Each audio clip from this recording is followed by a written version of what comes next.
Assalamualaikum warahmatullahi wabarakatuh. Pada pertemuan kali ini kita akan membahas tentang pajak bumi dan bangunan (PBB). Kompetensi dasarnya masih sama tentang materi perpajakan, yaitu siswa mampu menganalisis perpajakan dalam pembangunan.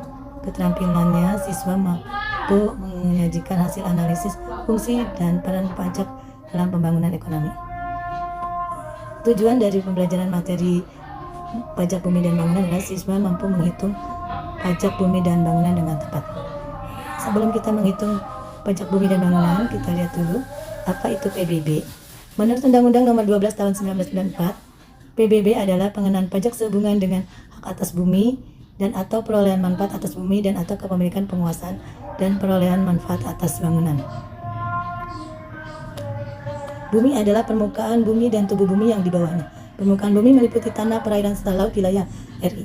Bangunan adalah konstruksi teknik yang ditanam atau dilekatkan secara tetap pada tanah dan atau perairan untuk tempat tinggal, tempat usaha, dan tempat yang diusahakan. NJOP adalah agar tanah diperoleh dari transaksi jual beli terjadi secara wajar dan bila mana tidak terdapat transaksi jual beli, NJOP ditentukan melalui perbandingan harga dengan perolehan objek lain yang sejenis atau nilai perolehan baru NJOP pengganti. SPOP, surat yang digunakan oleh WP untuk melaporkan data objek pajak menurut ketentuan undang-undang. SPPT, surat yang digunakan Direktorat Jenderal Pajak untuk memberitahukan besarnya pajak terhutang pada WP. Subjek pajak PBB adalah orang pribadi atau badan yang secara nyata mempunyai suatu hak atas bumi dan atau memperoleh manfaat atas bumi dan atau memiliki, menguasai dan atau memperoleh manfaat atas bangunan yang meliputi antara lain pemilik, penghuni, pengontrak, penggarap, pemakai, dan penyewa. Objek PBB terdiri dari bumi dan bangunan.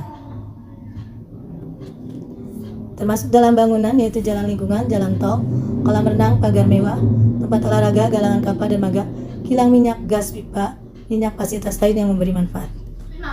Pengecualian objek digunakan semata-mata untuk melayani kepentingan umum di bidang ibadah, sosial, kesehatan, kebudayaan, tidak mencari keuntungan. Digunakan untuk kuburan, peninggalan purbakala yang sejenis dengan itu. Merupakan hutan lindung, suaka alam, hutan wisata, taman nasional yang dikuasai negara. Digunakan perwakilan diplomatik, konsultan, digunakan badan perwakilan internasional. Klasifikasi bumi dan bangunan adalah pengelompokan nilai jual rata-rata PBB.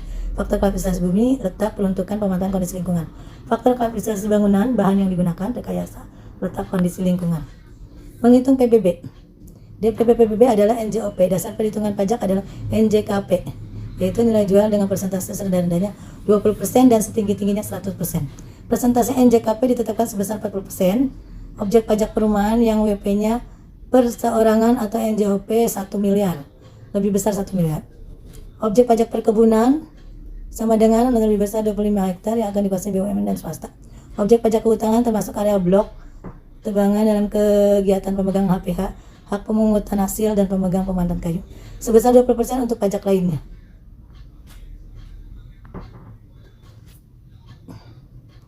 NJKP, tarif pajak sama dengan 0,5% dari NJKP. NJOP TKP, NJOP tidak kena pajak berdasarkan keputusan Menteri. NJOP TKP adalah 12 juta untuk setiap wajib pajak. Apabila WP punya objek pajak, maka yang diberikan NJOP TK hanya salah satu objek pajak yang nilainya terbesar, sedangkan objek pajak lainnya dihitung secara penuh. PBB sama dengan tarif pajak kali NJKP.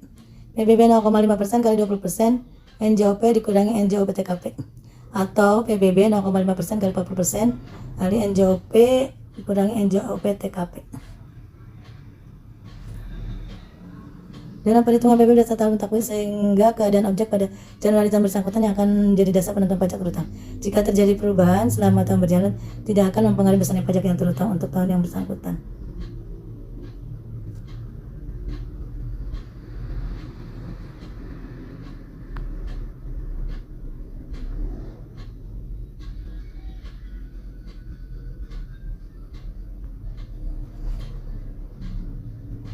Contoh, WP punya objek pajak bumi sebesar 7 juta. NJOP untuk lokasi tanah tersebut ditetapkan 8 juta. Berapa PBB terhutang? PBB tidak ada yang terhutang 0% karena secara teori NJKP tanah tersebut kurang dari NJOP-nya. Nama Bambang punya objek PBB di 2 kota, Jakarta dan Semarang. Untuk Jakarta, tanah 10 juta, bangunan 30 juta. Untuk Semarang, tanah 15 juta, bangunan 20 juta. Berapa PBB di Jakarta dan Semarang untuk tahun tersebut? Tanah 10 juta, bangunan 30 juta, total 40 juta. NJO PTKP 12 juta, NJKP-nya 28 juta, 20% kali 28 juta sama dengan 5.600.000. PBB 0,5%, hasilnya 28.000. Di Semarang, tanah 15 juta, bangunan 20 juta, total objek 35 juta. 20% kali 35 juta, 7 juta dikali setengah persen, 35.000 pajak terutama. Demikian penjelasan tentang perhitungan pajak bumi dan bangunan. Atas perhatiannya, ucapkan terima kasih. Assalamualaikum warahmatullahi wabarakatuh.